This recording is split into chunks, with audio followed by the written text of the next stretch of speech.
अस्सलाम वालेकुम साथियों, कैसे हैं आप सब लोग। दुआ करूँ कि अल्लाह ताला आप सब लोगों को अपने घरों में खुश और आबाद रखे। आज सुबह सुबह ही जब हम उठे तो मेरा बेटा जिम जाने से पहले मुझे बता रहा था कि आज हम आलू का पराठा खाएंगे। तो मैंने उठ के फिर मैंने उससे कहा था, मैंने कहा आप जल्दी से ना लो चूल्हा बांध दी। मैंने इसे कहा कि आप ना आलू रख के तो बॉयल के लिए चले जाएं, तो फिर मैं उठ के देख लेती हूँ। तो जब मैं आई अंदर से तो तब तक आलू बॉयल हो चुके थे। तो फिर मैंने उनको छील के, वैसे तो जो अच्छी बात होती है वो होती है कि आप छील के उनको बॉयल करें, लेकिन अगर मैं खुद करती तो फिर मैंने छील के उनको बॉयल करना था। लेकिन चूँकि ये फाइक रख गया था तो मैंने फिर वो उबलने के बाद मैंने छील लिए थे। और जब मैंने छील लिए तो फिर मैंने उनको मैशर के साथ मैश कर लिया। फिर मेरे पास धनिया नहीं था तो मैंने धनिया की जगह पे थोड़ी सी पालक डाल ली, और इसमें थोड़ा सा डाला मैंने क्रश चिली और रेड पाउडर चिली, और थोड़ी सी अजवाइन डाल ली, और साथ में सॉल्ट और हल्दी थोड़ी सी डाली थी। और साथ चूँकि मेरे पास था नहीं धनिया तो मैंने थोड़ी, मेरे पास फ्रोज़न पालक थी, मैंने वही डाल दी और फिर उसको मैश करके मैंने रख लिया था। मैंने और मियाँ साहब ने नाश्ता कर लिया है, क्योंकि मैंने इनके आने से पहले अपने दोनों पराठे बना लिए थे। तो अब ये जिम से आए हैं और आप ये हिसाब लगाएं कि जनाब साहब जिम से आके तो अब पराठे खाएंगे आलू वाले और अपनी जान बनाएंगे। हालांकि जब आप जिम जाते हैं तो आपको कंट्रोल डाइट लेनी चाहिए, लेकिन वो साहब ज़्यादा कहता है कि जी अब हम जिम से आए हैं तो हमें पराठे चाहिए, और वो भी दो दो। पर दो दो तो नहीं मैं दूंगी। मेरा जो तवा है वो मुझे लग रहा है कि गर्म हो गया है, थोड़ा सा मैं और इंतज़ार कर लूँ। हम लगाते हैं रोटियों पे, पराठों पे, मीठी ब्रेडों पे, स्लाइस पे, जो भी जो हो। तो जो चूल्हे पे भी हम जो कुछ भी तवे पे गरम करें वो हम देसी घी, मैं बटर से बनाती हूँ, तो बटर स्टिक्स मिलती हैं तो उनके साथ फिर मैं घी बना के रख लेती हूँ, तो फिर काफ़ी दिन गुजर जाते हैं। तो मैंने लगा लिया है घी और मुझे लग रहा है मेरा हो गया है तवा गरम। अब मैं इसको पलट दूँगी तवे पे, तो अब ये अच्छी सी रोटी बन जाएगी।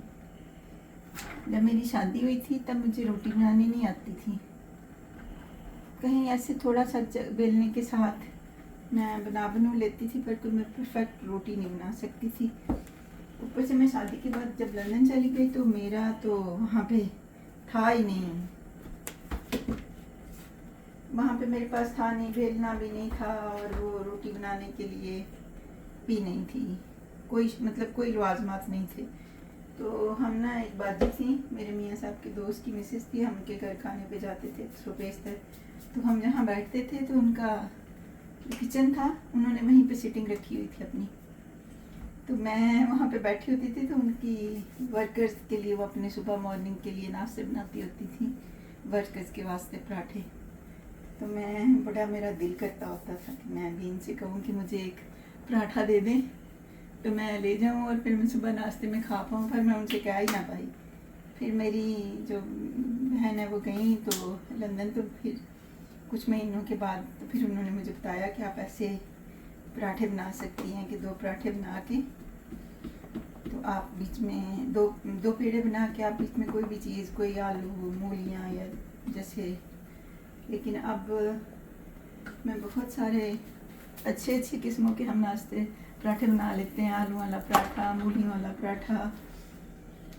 फिर तो ये तब की बात है जब हम नए नए खाना बनाने शुरू करे थे।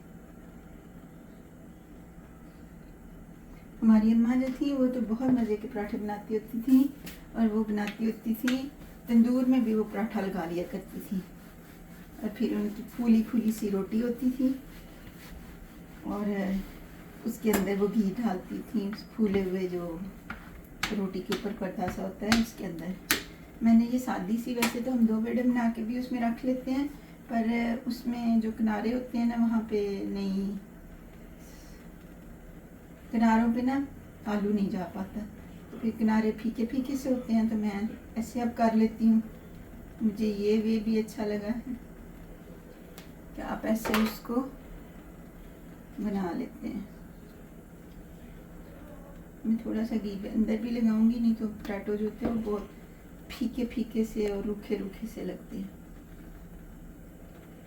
अब मैं इसको ऐसे जैसे कचौरी का हम करते हैं, इसको मैंने ऐसे फिक्स कर लिया और इसके जो वेल्ड कर दिया मैंने इधर से। और रोटी की वेल्डिंग तो मुझे वैसे ही बड़ी अच्छी आती है। जब भी मेरी रोटी तवे पे टूट जाए तो फिर मैं ऐसे ही उसको वेल्ड करके तो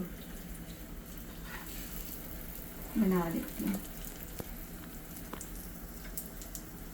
अब मैं इसको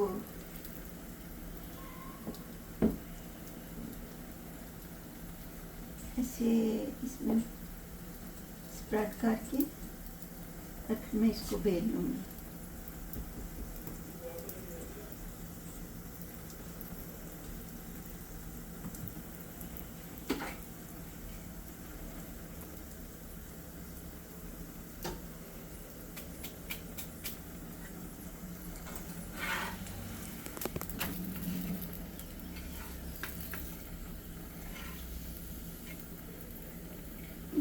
थोड़ी आग जो होती है यहाँ पे, ये भी थोड़ी ठंडी सी होती है, बहुत ज़्यादा हीट नहीं करती है।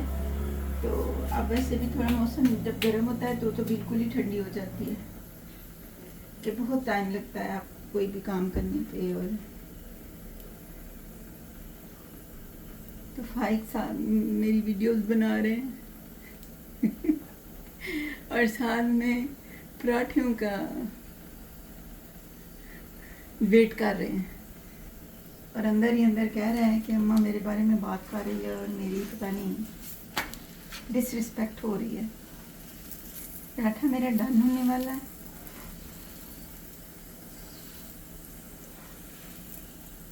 और सेम इसी तरह से अब मुझे लग रहा है कि तब तक ये बेल ला जाएगा, तब तक वो पराठा डन हो जाएगा। समटाइम होता है कि आपकी बबल्स बन रहे होते हैं और रोटी जो होती है ना वो, तो मैं उसको ऐसे पोट कर लेती हूँ इसके साथ।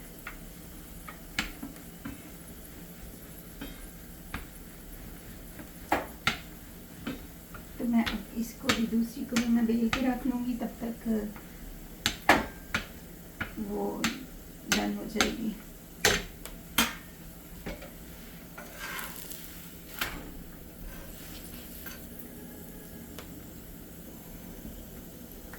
मैंने तो खाया था, मुझे तो बड़ा मज़ा आया था। अब आप खुद देखेंगे जब, पर आप खा के नहीं टेस्ट कर सकते, ये मैं ही आपको बताऊंगी और आपको मेरे पे ट्रस्ट करना पड़ेगा।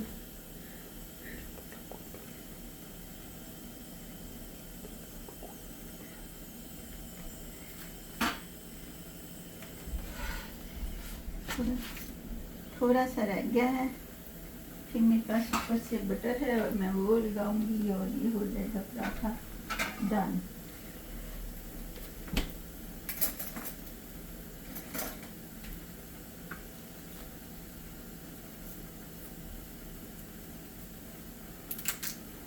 मैं ले लेती हूँ।